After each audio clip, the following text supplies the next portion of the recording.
Some presidents have elected to call. All presidents, I believe, have elected to send letters. If you elect to call a family like this, it is about the most difficult thing you could imagine. There's no perfect way to make that phone call.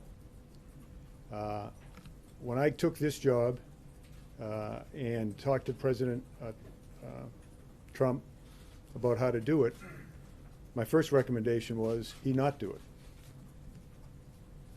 Because it's not the phone call that parents, family members are looking forward to.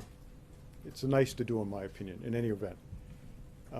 He asked me about previous presidents, and I said, I can tell you that President Obama, who was my commander-in-chief when I was on active duty, did not call my family. That was not a criticism. That was just to simply say, I don't believe President Obama called. That's not a negative thing. I don't believe President Bush called in all cases. I don't believe any president, particularly when the casualty rates are very, very high, that presidents call. But I believe they're all right. So he called 4 people the other day and expressed his condolences in the best way that he could. And he said to me, what do I say? I said to him, sir, there's nothing you can do to lighten the burden on these families. But let me tell you what I tell them. And let me tell you what my best friend, Joe Dunford, told me, because he was my casualty officer.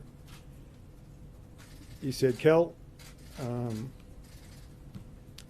he was doing exactly what he wanted to do when he was killed. He knew what he was getting into by joining that 1%. He knew what the possibilities were because we're at war. And when he died, in the 4 cases we're talking about, Niger, my son's case in Afghanistan, when he died, he was surrounded by the best men on this earth, his friends. That's what the president tried to say to 4 families the other day. I was stunned when I came to work yesterday morning and brokenhearted at what I saw a member of Congress doing. A member of Congress who listened in on a phone call from the President of the United States to a young wife, and in his way tried to express that opinion. He's a brave man, a fallen hero. He knew what he was getting himself into because he enlisted. There's no reason to enlist. He enlisted. And he was where he wanted to be, exactly where he wanted to be, with exactly the people he wanted to be with when his life was taken. That was the message. That was the message that was transmitted. It stuns me that a member of Congress would have listened in on that conversation. Absolutely stuns me. And I thought, at least that was sacred.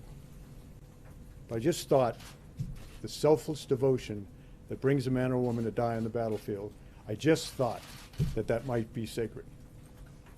And when I listened to this woman and what she was saying and what she was doing on TV, the only thing I could do to collect my thoughts was to go and walk among the finest men and women on this earth. And you can always find them because they're in Arlington National Cemetery. Went over there for an hour and a half. Walked among the stones, some of whom I put there because they were doing what I told them to do when they were killed. Just think of that, and I do appreciate your time.